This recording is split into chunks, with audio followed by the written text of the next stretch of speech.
Collections లో శ్రీరస్తు శుభమస్తు sale వైభవం Vaibhogam March 19 నుంచి ఏప్రిల్ 10th వరకు.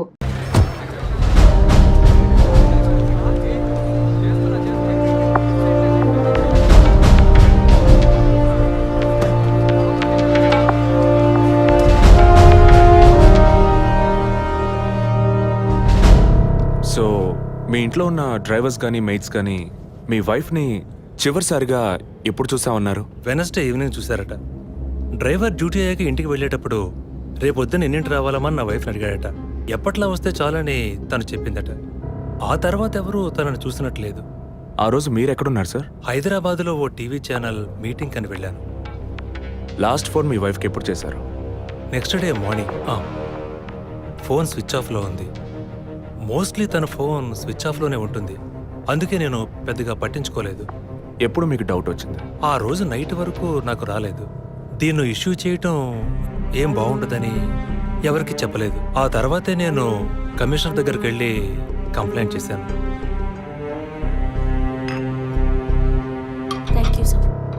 సో వివాహం ఎన్నేళ్ళైంది?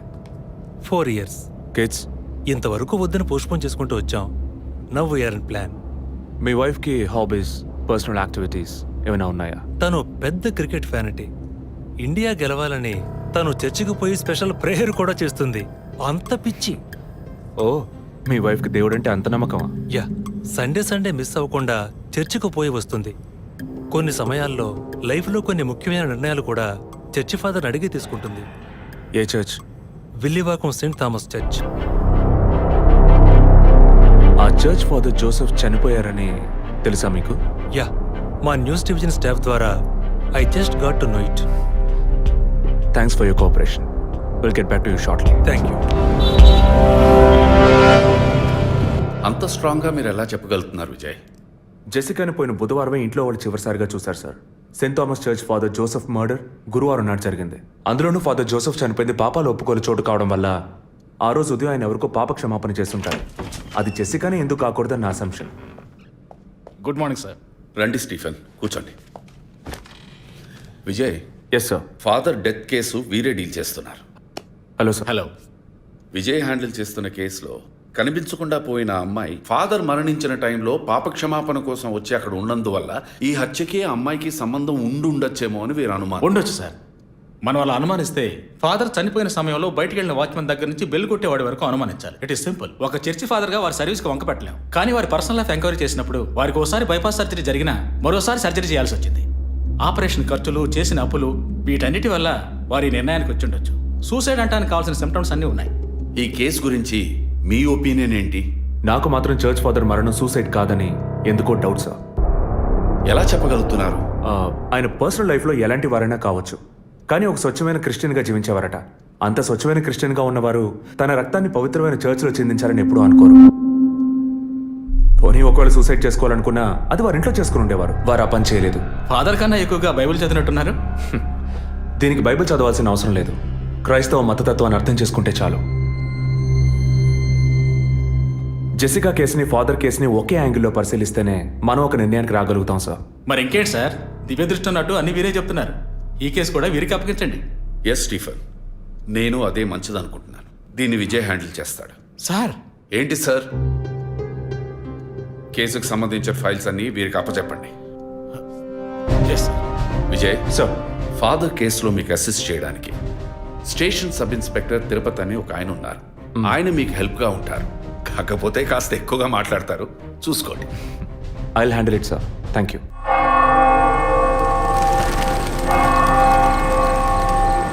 అడుక్కుంటే ఇస్తాడు, వేడుకుంటే తీరుస్తాడు, నిజమైతే గెలిపిస్తాడు యేసు. అడుక్కోండి.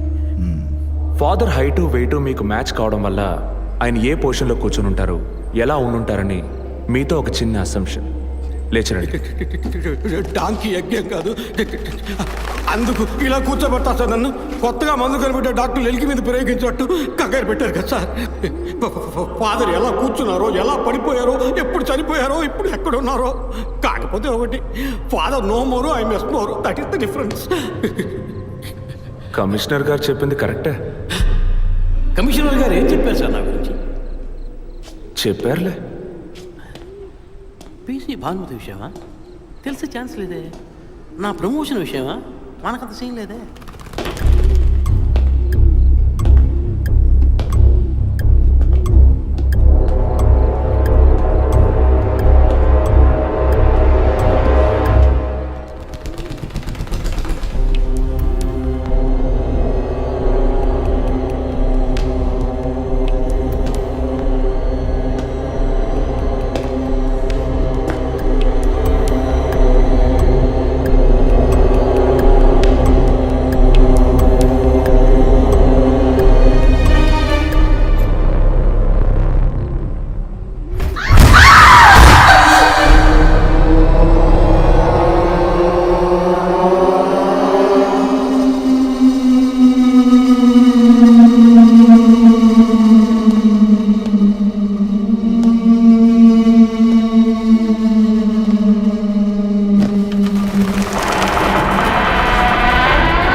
గట్టకోటేది ఈయనే సార్. పేరు యాంటోనీ. నమస్కారం సార్. ఇక్కడ 8 ఏళ్ళుగా పనిచేస్తున్నాం సార్. ఫాదర్ రికమెండేషన్తోనే ఇక్కడ చేరారు. ఫాదర్ ఎప్పుడు ఎన్నింటికి చర్చ్కి వస్తారు? ఎప్పుడు 7 గంటలకు వచ్చేస్తారయ్యా. సండే అయితే 5 గంటలకు వచ్చేస్తారు. ఒకవేళ ధూప ప్రార్థన ఉన్నా 5 గంటలకు వచ్చేస్తారు. ఫాదర్ 6 గంటలకు చర్చిలో ఆ రోజు కాలం చేశారు. ఆ రోజు స్పెషల్గా ధూప ప్రార్థన ఏమైనా జరిగిందా? అసువంటిది ఏం లేదే. మరెందుకు ఫాదర్ అంత ఎర్లీగా వచ్చారు? ఫాదర్కి తెలిసిన ఎవరైనా విఐపీలు పాప ఒప్పుకోలకు వచ్చినప్పుడు ఒకరోజు ముందుగానే ఫోన్ చేసి వచ్చేస్తారయ్యా. ఆ రోజు ఎవరైనా వచ్చారా? ఆ రోజున బిడ్డకు ఒళ్ళు బాగోలేదని ఇంటికి వెళ్ళిపోయినయ్యా. కానీ వెళ్ళేటప్పుడు తలుపు ముయ్యొద్దు, తెరిచే ఉంచు అన్నారు. గేట్ తెరిచి ఉంచిన విషయాన్ని ఇంతకు ముందు వచ్చిన పోలీసులు కానీ లేక వీరు కానీ మిమ్మల్ని అడిగారా? లేదయ్యా, ఈ అడగలేదయ్యా. ఏమయ్యా అడిగితేనే చెప్తావా, అడగకపోతే చెప్పవా? I'm exit. ఫాదర్ చనిపోయాక మొట్టమొదటిసారి బాడీని చూసింది ఎవరని చెప్పారు? గీత అనే ఒక అమ్మాయి సార్. ఆ అమ్మాయి ఎక్కడ పనిచేస్తోంది? The wheels on the bus go round and round, round and round, round and round. The wheels on the bus go round and round, all the way to Chennai City. Geetha, police department నుంచి నీకోసం ఇద్దరు వచ్చారు. కారిడార్లో wait చేస్తున్నారే. సరే వస్తానని చెప్పు.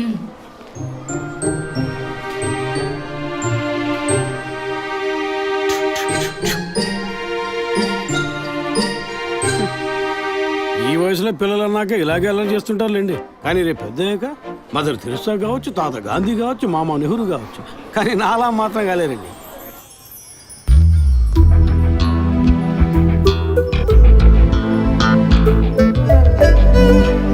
అది వస్తుంది తనే గీత. పేరు వరకే, నోరు తెరిస్తే రాత్రి మార్చేస్తా సార్. ఎందుకు నన్ను రమ్మన్నారు? మీరేనా గీత? అవును నేనే. ఏం కావాలి? I'm assistant commissioner Vijay Prakash. Me ID card ఇవ్వండి. ఈ మధ్యగా ఎలక్షన్లు పూర్తయి అంతలోనే మధ్యంతర ఎన్నికలా సార్? ఓటర్ ఐడి అడుగుతున్నారు, ఇవ్వండి. I mean me voter ID కాదు, మీరు పోలీస్ అని గుర్తించే ఐడి కార్డ్ అడిగాను. ఏ ఐడి కార్డు ఉంటేనే మాట్లాడతారా? ఏ అడగకూడదా? ఏంటి బస్ పాస్ పారేసుకుని స్టూడెంట్ ఎదుర్కొంటున్నాడు? సరే విషయం ఏంటో చెప్పండి. ఫాదర్ కేసులో ఆయన బాడీని ఫస్ట్ టైం చూసింది మీరే. దాని గురించి మీతో కొంచెం మాట్లాడాలి. నేను ఎన్నిసార్లు చెప్పాలి, నాకు అర్థం కావట్లేదు. 2 రోజుల ముందే కదా వచ్చారు. నేనా? మీ డిపార్ట్మెంట్ నుంచే వీరు కూడా వచ్చారు. 2 గంటల సేపు నా ఇంటికి వచ్చి ఇంట్రోగేట్ చేశారు. పక్కింటి వాళ్ళకి సమాధానం చెప్పలేకపోయాను. ఇప్పుడు ఇలా వర్క్ చేసే ప్లేస్కి వచ్చి టార్చర్ పెడితే ఎలా చెప్పండి? అందరూ అన్నారు పోలీసులతో వద్దు అని. నేనే వినలేదు. ఆ డెడ్ బాడీని చూసిన వెంటనే వెళ్ళిపోవాల్సింది. ఆ పని మీరు చేస్తుంటే మీ ఇంటికి పోలీస్ కుక్కలు వచ్చేవి. ఏంటి బెదిరిస్తున్నారా? బెదిరించలా, మీకు సమాధానం చెప్పాను. ఇలా చూడండి, మీ డిపార్ట్మెంట్ నుంచి ఎంతమంది వచ్చినా, ఎన్ని తడవలు వచ్చినా ఏం అడుగుతారు మీరు? ఎందుకు చర్చికి వెళ్ళారు? ఎందుకు పొద్దున్నే వెళ్ళారు? ఫాదర్ డెడ్ బాడీని ఎప్పుడు చూశారు? మీరు చూసినప్పుడు ఆయన ప్రాణాలతో ఉన్నారా? అంతే కదా. దయచేసి వెళ్ళిపోండి ప్లీజ్. నేను ఇప్పుడు ఇక్కడికి ఎంక్వైరీ చేయడానికి వచ్చింది మీరు ఆయన బాడీని చూసినందుకు కాదు. మరి అదే ఒక మర్డర్ అయి ఉంటే డైరెక్ట్గా చూసుంటారుగా, అది అడగడానికి. నెక్స్ట్ టైం వచ్చినప్పుడన్నా మీరు నిజం చెప్పడానికి ప్రయత్నించండి. నెక్స్ట్ టైం కూడా వస్తామా? ఇన్వెస్టిగేషన్లో ఇంటర్వల్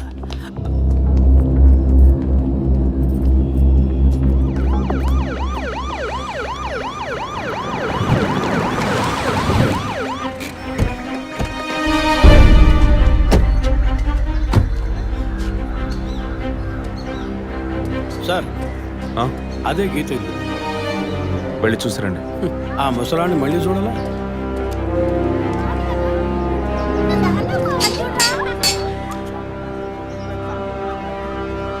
ఏంటి ఇంకా రాలేదు?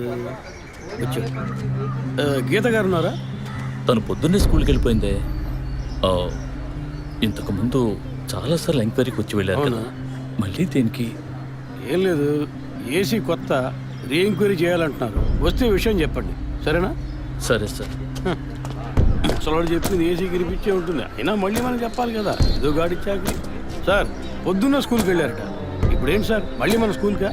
అక్కర్లేదు, స్టేషన్కి తనే వస్తుంది.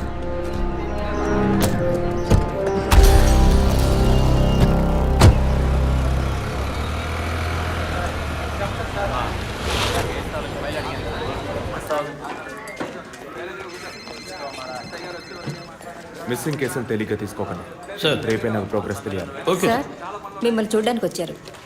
కూర్చోండి. వర్కింగ్ ప్లేస్కి రావద్దు అన్నాను కదా, మరి ఎందుకు సార్ మా ఇంటికి వచ్చారు? పోలీస్ స్టేషన్కి ఆడపిల్ల రావడం ఓకేనా? ఓకే అంటే చెప్పండి, ఎప్పుడు ఏ క్లారిఫికేషన్ కావాలన్నా పిలుస్తాను. ఇప్పుడు ఏ క్లారిఫికేషన్ చెప్పండి. ఈ చైన్ మీద. హలో, నేను క్రిస్టియన్ని కాదు. Alex, sir. Yes sir. మీరు కొండకి ఎప్పుడు వెళ్తున్నారు? వచ్చే వారం సార్. నేనే మిమ్మల్ని లీవ్ అడగాలనుకున్నాను సార్. సరే, ఓకే, పిలుస్తాను. Thank you sir. నేను కూడా వారం వారం చర్చ్కి వెళ్తాను. అంత మాత్రాన క్రిస్టియన్నా? It makes no difference. Jesus, Gandhi, షేక్ వారా వీళ్ళు ఇప్పుడు ఫ్యాషన్ సింబల్స్ అయ్యారు. ఇలా చూడండి, మొదట ఆ చైన్ నాది కాదు. నెల నెల చర్చ్కి వచ్చే ఫండ్స్ నుంచి స్కూల్కి ఇచ్చే డొనేషన్ ఫాదర్ ద్వారా నేనే తీసుకొస్తుంటాను. అందుకే ముందు రోజు ఈవినింగ్ ఫాదర్తో ఫోన్లో మాట్లాడి నెక్స్ట్ డే మార్నింగ్ 7:45కి నేను చర్చ్కి వెళ్ళాను. నేను లోపలికి పోయి ప్రేయర్ హాల్లో చూస్తే అక్కడ ఫాదర్ లేరు. సరేని కన్ఫెషన్ హాల్లో పోయి చూస్తే అక్కడ ఫాదర్ చనిపోయి ఉన్నారు. ఆ తర్వాత ఎలా బయటకు వచ్చానో నాకు తెలీదు. స్కూటీ ఎక్కి బయలుదేరటమే నాకు గుర్తుంది. స్కూటీలో 7:45కి మీరు వెళ్ళానంటున్నారు. చర్చ్ ఎంట్రన్స్లోకి వెళ్ళాక గేట్ సగమే తెరిచుందా లేక పూర్తిగా తెరిచుందా? పూర్తిగానే తెరిచింది. బండిని చర్చ్కి లెఫ్ట్లో పార్క్ చేశారా, రైట్లో పార్క్ చేశారా? రైట్లోనే పార్క్ చేశాను. సైడ్ స్టాండ్ వేశారా, సెంటర్ స్టాండ్ వేశారా? ఎందుకు? జస్ట్ ఆన్సర్ మీ. సైడ్ స్టాండే వేశాను. లాక్ చేశారా? చేశాను. అప్పుడు మీ ముఖాన్ని తప్పకుండా అద్దంలో ఒక్కసారైనా చూసుకొని ఉంటారు. అద్దానికి కేసుకి లింక్ ఏంటబ్బా? ఆ సమయంలో చుట్టూ ఎవరైనా ఏదైనా మూవ్ అయినట్టు తెలిసిందా? లేదు. Any car, bike? లేదు. తప్పకుండా చూసుంటారు మీరు. ఒక్కసారి ఆలోచించి చూడండి. బికాస్ ఫాదర్ చనిపోయిన టైము, మీరు చర్చిలో ఉన్న టైము మోరాలస్ ది సేమ్. ఎంత డీప్ ఇన్వెస్టిగేషన్ అవసరమా? అవును, అక్కడ ఒక కారు ఉన్నట్టే అనిపిస్తోంది. ఇది మనకి చెప్పలేదే, మనం అడిగితే కదా చెప్పేది. ఈ కార్ ఏమో చూడండి. అవును, ఇటువంటిది అయ్యుండొచ్చు. కారులో ఎవరైనా ఉన్నారా? లేరు. నిజంగా? అదే ఎవరు లేరని చెప్తున్నానుగా. Okay, cool. తర్వాత? ఆ తర్వాత చర్చి లోపలికి వెళ్ళాను. మొత్తం 3 ఎంట్రీలు ఉన్నాయి. మెయిన్ ఎంట్రీలోంచి వెళ్ళారా లేక సైడ్ ఎంట్రీలోంచి? మెయిన్ ఎంట్రీ క్లోజ్ చేసింది, అందుకే సైడ్ ఎంట్రీలోంచి వెళ్ళాను. సరే, మరి తిరిగి వచ్చేటప్పుడు ఎటు నుంచి వచ్చారు? అదే వచ్చే కంగారులో ఎట్నుంచి వచ్చానో ఏమో గుర్తులేదంటున్నానుగా. అక్కడ ఏదైనా మిస్ చేసుకున్నారా? లేదు. ఆలోచించి చెప్పండి. లేదు. ఏంటి ఇన్వెస్టిగేషన్ టైంలో గిఫ్ట్ ఇస్తున్నాడు, జడ్జిమెంట్కి అందడం లేదే. Is this yours? స్కూటీని తీసేటప్పుడు కీ చైన్ని మిస్ చేసుకున్నాను. కింద పడ్డ కీ తీసాక మీరు ఒక భయంతో కంగారుతో బండి స్టార్ట్ చేస్తుంటారు. అప్పుడు ఆ కార్ అక్కడ ఉందా?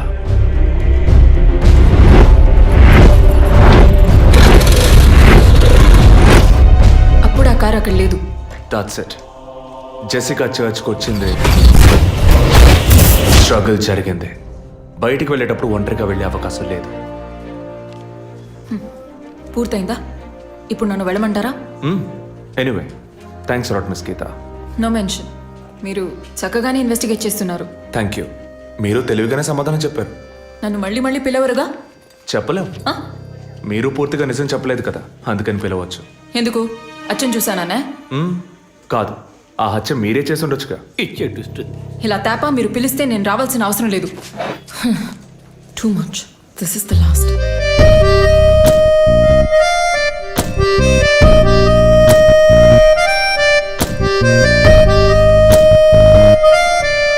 తిరుపతి, సార్, మీరు ఎలా ఫీల్ అవుతున్నారు? ఈ అమ్మాయి చాలా మంచి అమ్మాయి సార్. నేను కేసు గురించి అన్నాను. అదే సార్ నేను అన్నది. ఈ అమ్మాయి కేసుకి బాగా కోఆపరేట్ చేస్తాం. మీరు ఓ పని చేయండి, చెప్పండి సార్. ఓ 2 రోజులు లీవ్ తీసుకోండి. ఏసీకి హీట్ ఎక్కింది, ఎప్పుడైనా పేలచ్చు. సార్, ఈ కేసు నేను ఇంట్లో ఉండే డీల్ చేస్తాను sir. I'm exit.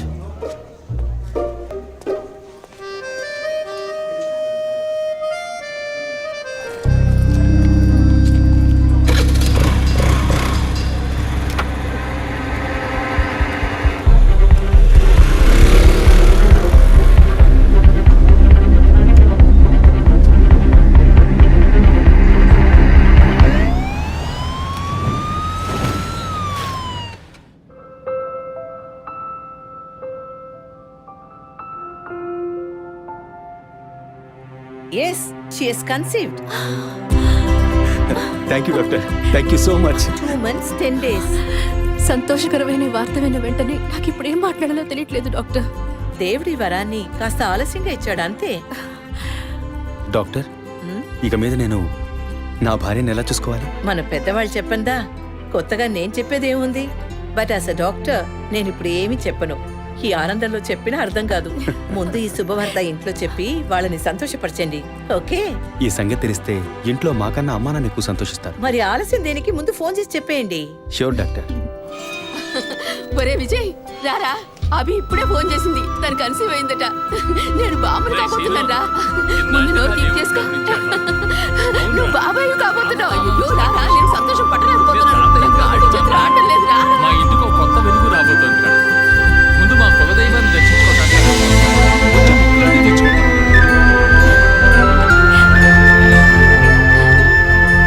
Vijay, Vijay, police officer దగ్గరే సస్పెన్సా? ఇల్లంతా ఎంత హడావుడిగా, ఎంత సందడిగా ఉందో తెలుసా? ఇన్నేళ్ల తర్వాత మిమ్మల్ని అమ్మా నాన్న అని పిలవడానికి ఒక బిడ్డ, నేను బాబాయిని.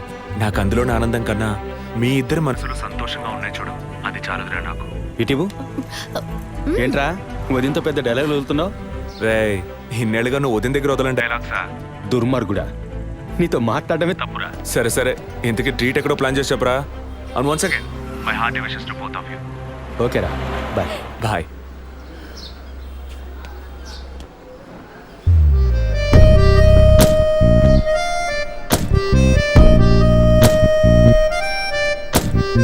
ఇల్లు మారితే తెలీదా?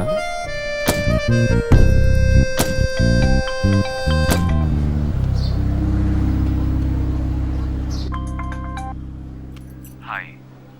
అసలేం కావాలి మీకు? కేసు విషయంగా మిమ్మల్ని చూడాలి. మీకు చూసే అవకాశం లేదు. ఇప్పుడు చూస్తూనే ఉన్నానుగా. ఏంటి బిల్డప్పా? ఇంటి ముందుకొచ్చి నుంచుంటే చూడొచ్చనా? మేము అసలు అక్కడ లేనే లేము. ఇక మీరు ఎలా చూస్తారు? ఆ ఇంటి ముందు నిలబడి చూస్తే కనపడరు, కానీ Ashok Nagar Majestic flat number 15 second floor balcony నుంచి చూస్తే తప్పకుండా కనపడతారు.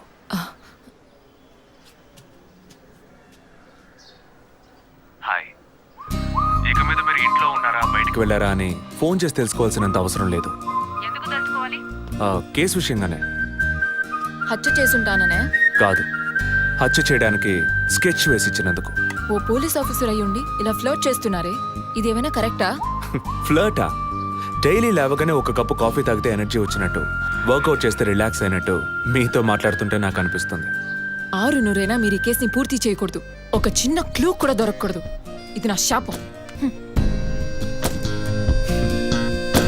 చిన్న క్లూ అక్కర్లేదు, ఓ పెద్ద క్లూనే కావాలి.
బాడీ జెసికాదే అని కన్ఫర్మ్ చేశారా? సార్ ఇప్పటికి ఫారెన్సిక్ రిపోర్ట్లో ఎక్స్టర్నల్ మార్క్స్ చూసి ఆమె జెసికా అని కన్ఫర్మ్ చేశారు సార్. పోస్ట్ మార్టం ఇక్కడే జరుగుతుందిగా? Yes sir. బాడీ బాగా డీకంపోజ్ అయినందువల్ల సీన్ ఆఫ్ క్రైమ్లోనే పోస్ట్ మార్టం చేయమని కమిషన్ ఆర్డర్ సార్.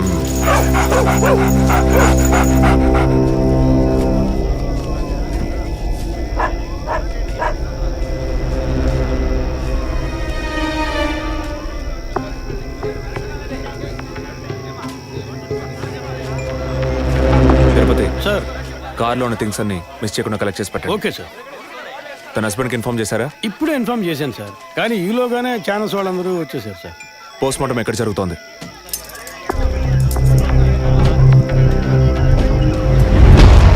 సార్ ఖచ్చితంగా ఎవరు నరికి ముక్కలు చేసి ఉంటారు సార్. బాడీ పూర్తిగా కుళ్ళిపోయినందువల్ల ఇక్కడున్న కాకులు గద్దలు కుక్కలు పీకుంటాయి సార్. సార్ ఇంకో 10 minutes ఇంటర్న్స్ అన్ని కంప్లీట్ అవుతాయి. ఆ తర్వాత మీకు ఫుల్ డీటెయిల్స్ తెలుస్తాయి sir. Okay, I'll be around. Okay sir. Jessica దొరికితే ఫాదర్ విషయంలో ఏదైనా క్లూ దొరుకుతుందని ఆశించాం. ఇప్పుడు తనే లేదు. పాపాన్ని క్షమించే ఫాదర్ ఇప్పుడు ప్రాణాలతో లేడు. పాపాలు ఒప్పుకోలుకొచ్చిన జెస్సీ ఇప్పుడు ప్రాణాలతో లేదంటే మరి ఆ పాపం ఏంటి? ఫాదర్కి జెసికాకి మాత్రమే తెలిసిన నిజం ఇంకెవరికో తెలిసిందే. Excuse me sir, physical wound cause of death మీరు చూసారంటే ఎడం చేతి మణికట్ట దగ్గర కోసి ఉంది సార్. బ్లడ్ కంప్లీట్గా డ్రైన్ అయినందువల్లే ప్రాణం పోయింది సార్. And one more important thing sir, she was pregnant.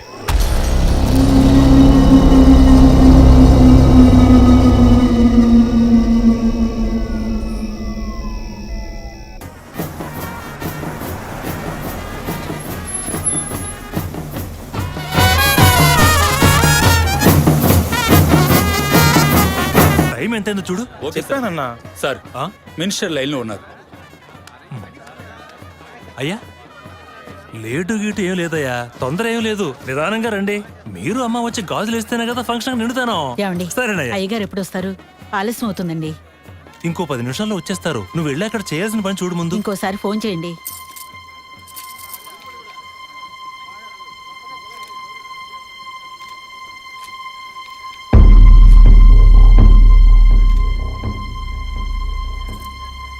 సంతోషంగా ఉండాల్సిన వేళ మొహం అలా పెట్టుకున్నావంటే తట్టుకోలేకపోతున్నానమ్మా. ఇప్పుడు ఏమైందని?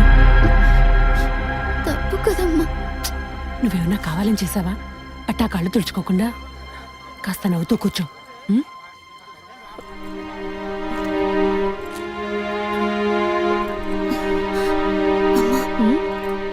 నేను రెస్ట్ రూమ్కి వెళ్ళొస్తాను. వెళ్ళు, అలాగే రిఫ్రెష్ అయ్యరా. త్వరగా రా, మంత్రి గారు కూడా వచ్చే టైం అయింది. అర్థమైందా?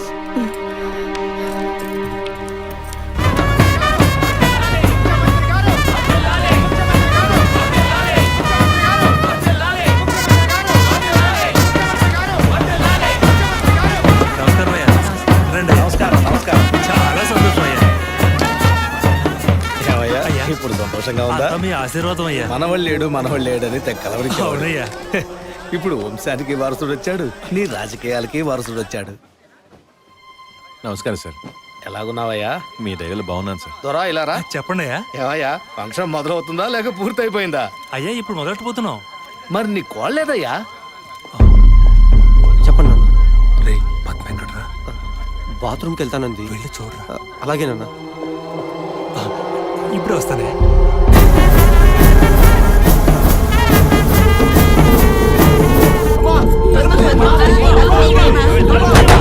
అయ్యో